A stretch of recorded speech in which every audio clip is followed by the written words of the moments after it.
Hi hello नमस्ते. मस्त मस्त हिरवेगार असे चिकन खायला टेस्टीनी चटकदार, करायलाही सोपे असे.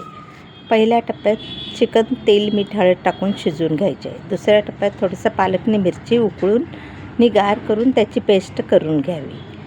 तसेच खोबऱ्याचाही मसाला करून घ्यावा. ओल्या खोबऱ्यात आलं लसूण कोथिंबीर तीळ कांदा थोडी फुटाण्याची डाळ जिरे टाकून वाटून घ्यायचे आहे. तिसऱ्या टप्प्यात चिकनची फोडणी करून घ्यायची. प्रथम भांड्यात तेल गरम करून लसणाच्या 4 कुड्या ठेचलेल्या लालसर करून घ्यायचे. त्याचबरोबर तमालपत्रही टाकायचे. त्यानंतर कांदा टोमॅटो परतून घ्यायचा. कांदा मऊसर झाला पाहिजे. कांदा जास्त लालसर होता कामा नये, फक्त मऊ असा शिजला पाहिजे. त्यानंतर कांदा टोमॅटो टाकून मऊसर परतून घ्यायचा आहे. त्यानंतर मग हळद आणि गरम मसाला टाकायचा आहे. तसेच हळद आणि गरम मसाला परतून घेतल्यानंतर आलं लसूण पेस्टही टाकायची. ही पेस्टही परतून घ्यायची आहे. मग त्यानंतर पालक मिरची पेस्ट टाकून परतून घ्यायचे. पालक मिरची पेस्ट तेलातच टाकायची. तेलात चांगला परतला गेला की नाही याचा उग्र असा वास येत नाही.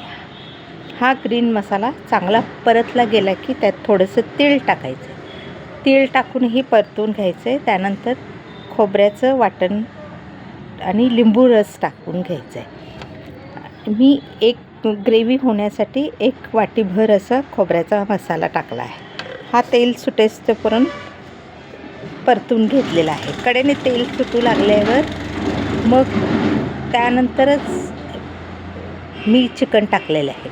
थोडंसं लवकर शिजण्यासाठी झाकण लावून ठेवले. थोडा वेळ झाकण लावून ठेवायचं आहे. त्यामुळे मसाला लवकर शिजला जातो. कडेने तेल सुटू लागल्यानंतरच मग शिजलेलं चिकन टाकून परतून घ्यायचं आहे. आणि त्याबरोबर मी मसाल्यात 2 चमचे दही टाकलेलं आहे. लिंबू रस टाकलेला. थोडंसं आंबटपणा चवीला टेस्ट देते. त्यामुळे मी दही आणि लिंबू रस टाकले. चिकनचे शिजलेले पीस टाकून मिक्स करून घ्यायचं आहे. हे चिकन 5 ते 10 मिनटं शिजवून घ्यायचं आहे. त्यानंतर क्रीमनी मीठ टाकून परत एकदा 5 ते 10 मिनिट चिकन शिजवून घ्यायचं. आपल्याला तिखट जसे हवे त्याप्रमाणे मिरच्या टाकून घ्यावेत. हे चिकन शक्यतो कमी तिखटाचेच असते. वरून क्रीमही टाकून घ्यायचं. क्रीम टाकल्यामुळे चव चांगली येते. अशा प्रकारे ग्रीन चिकन तयार झाले. तुम्हीही करून बघा.